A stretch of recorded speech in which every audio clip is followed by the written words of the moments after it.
یہ تھا جسے نبی گزرتا الزامات لگتے تھے۔ علماء دیوبند نبوت کے صحیح جانشین ہیں، لہٰذا علماء دیوبند پر الزام لگے تھے، لگتے ہیں اور لگتے رہیں گے۔ یہ بھول جاؤ کہ الزام نہیں لگیں گے، بس الزام کو دیکھ کر دل چھوٹا ہو جائے، یہ نبی کا وارث نہیں ہے۔ الزام لگے اور کام کریں۔ میں میدان میں ہوں، مجھے ان مراحل سے گزرنا پڑتا ہے، ہمارے بعض شاگرد ہیں، مرید ہیں، تعلق پریشان ہوتے ہیں، کہتے استاد جی فلاں بندے نے یہ بات کی، کیا کریں؟ میں کہتا ہوں کام تیز کر دو، بس کیا کریں؟ کام تیز کر دو، کام تیز کرو۔ میں نے کہا مجھ پر الزام تو کام کی وجہ سے ہے نا، کام تیز کرو، الزام دفن ہو جائے گا، کام چھوڑ دو گے الزام میں وزن آ جائے گا، بس کام جاری رکھو۔ علماء دیوبند پہ الزامات لگے۔ یہ المحنت کا میں پس منظر آپ کو سمجھا رہا ہوں احسن طریقے سے۔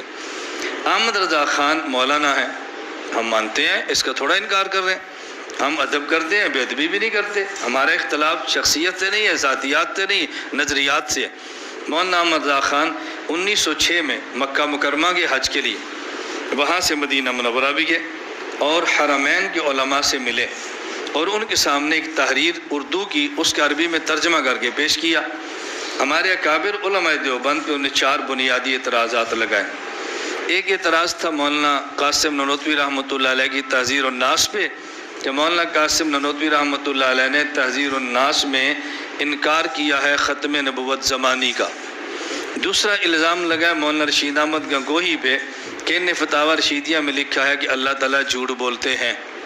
تیسرا الزام لگا مولانا اشرف علی تھانوی پر کہ انہیں حفظ الایمان میں لکھا ہے کہ نبی پاک کا علم زید، عمر، بکر، حتیٰ کہ مجنون، پاگل اور جانوروں کے برابر ہے۔ چوتھا الزام لگا حضرت مولانا خلیل احمد سہارنپوری پر کہ ان نے براہین قاطعہ میں لکھا ہے کہ ابلیس کا علم حضور پاک سے زیادہ ہے، الیاذ باللہ۔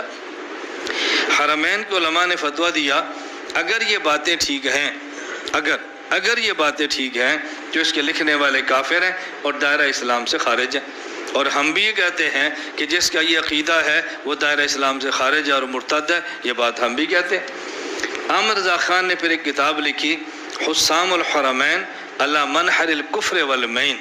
حسام کہتے ہیں تلوار کو، حرمین حرم کی تثنیہ ہے، مکہ مکرمہ اور مدینہ منورہ، منحر کہتے ہیں گردن کو، شارک کو، اور کفر کو کہتے ہیں، مین کہتے ہیں فسق کو۔ حرمین کی تلوار کفر اور فسق کی گردن پر، یعنی یہ کافر بھی ہیں، فاسق بھی ہیں، اور حرمین کی تلوار ان پہ چلی ہے۔ یہ کام اتنے خفیہ طریقے سے کیا کسی کو پتہ نہیں چلا۔ شیخ العرب والعجم حضرت مولانا حسین بن مدنی نور اللہ مرقدہ مدینہ منورہ میں تھے، ان کے علم میں بات نہیں ہے۔ جب یہ کتابچہ چھپ کے مارکیٹ میں آ گیا، علماء دیوبند کو پتہ چلا، انہیں حضرت مدنی سے رابطہ کیا، حضرت مدنی حرمین کے علماء سے بات کی، یہ غلط بات ہے، تمہیں ہمارے بارے میں جھوٹ بتایا گیا ہے۔ ائمہ حرمین نے فرمایا بھی اردو کی عبارات تھی، عربی میں ترجمہ تھا، ہم تو اردو کی عبارات کو نہیں سمجھتے، تو آپ ایسا کریں، ہم کچھ سوالات لکھتے ہیں، آپ علماء دیوبند تھے، ان سوالات کے جواب دے دیں۔ ان نے 26 سوالات لکھے، علماء دیوبند کو بھیجے، جواب کے لیے حضرت مولانا خلیل احمد سہارنپوری کا انتخاب ہوا، ان نے 26 سوالات کے جوابات دیے۔ اس پہ مولانا گنگوہی وفات پا چکے تھے، ان کے بیٹے مولانا مسعود احمد گنگوہی، ان کی تقریر لکھی گئی، تصدیق ہوئی۔ مولانا قاسم نانوتوی وفات پا چکے تھے، ان کے بیٹے مولانا محمد احمد، ان کی تقریر لکھی گئی۔ مولانا اشرف علی تھانوی زندہ تھے، انہوں نے تصدیق فرمائی۔ مولانا سہارنپوری خود لکھنے والے تھے، تصدیق کی ضرورت نہیں تھی۔ شیخ الہند رحمہ اللہ نے تصدیق اس پر فرمائی، مفتی کفایت اللہ دہلوی نے تصدیق فرمائی، مولانا عبدالرحیم رائے پور نے فرمائی۔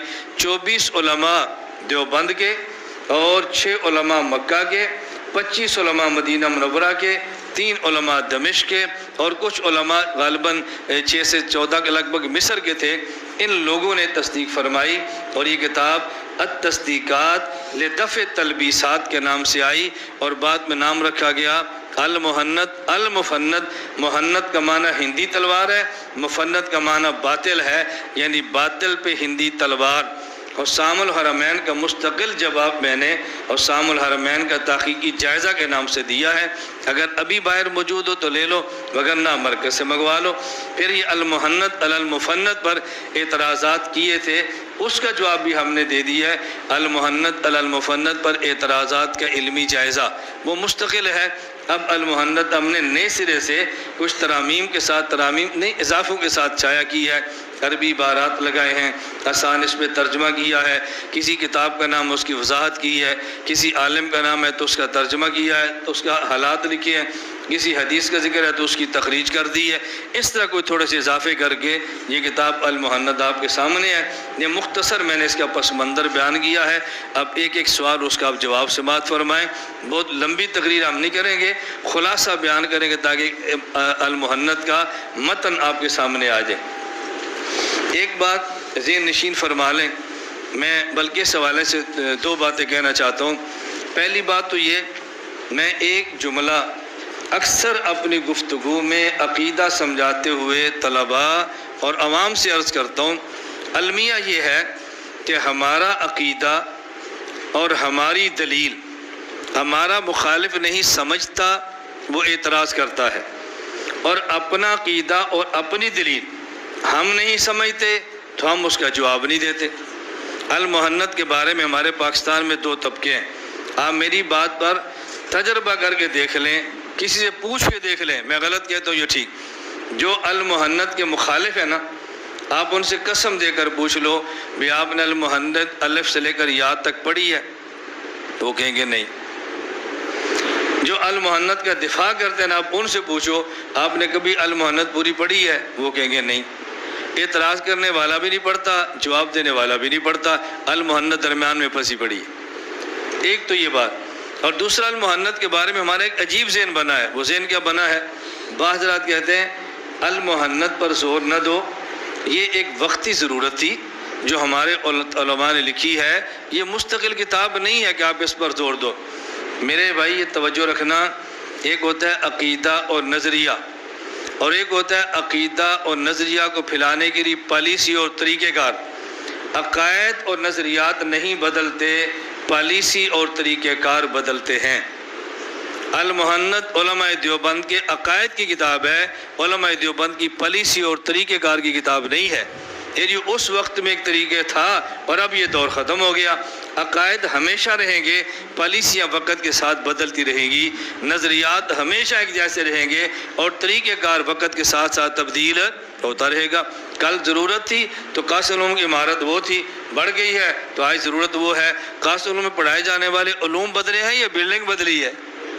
جی، پڑھانے والے استاد آتے جاتے رہیں گے یا علم بھی بدلتا رہے گا؟ ایسے کبھی نہیں ہوتا۔ قرآن وہی رہنا ہے، حدیث وہی رہنی ہے، فقہ وہی رہنی ہے، منطق وہی ہے، صرف وہی ہے، نحو، یہ سب وہی رہنے ہیں۔ اس لیے عقائد نظریات نہیں بدلتے، پالیسیاں بدلتی ہیں۔ ہم ہر بات کو پالیسی کا حصہ بنا دیتے ہیں، وقتی ضرورت ہی بس ختم ہوگی، تم پھر بھی المحنت میں لگے ہوئے ہو۔ نے کہا بھی المحنت عقائد کی کتاب ہے، عقائد کبھی نہیں بدلتے۔ اللہ ہم سب کو عقائد سمجھنے اور اعتدال کے ساتھ سمجھانے کی توفیق عطا فرمائے۔ اب آپ ذرا دیکھیں، السوال اول والثانی، ما قولکم فی شد الرحال الی زیارت سید الکائنات علی افضل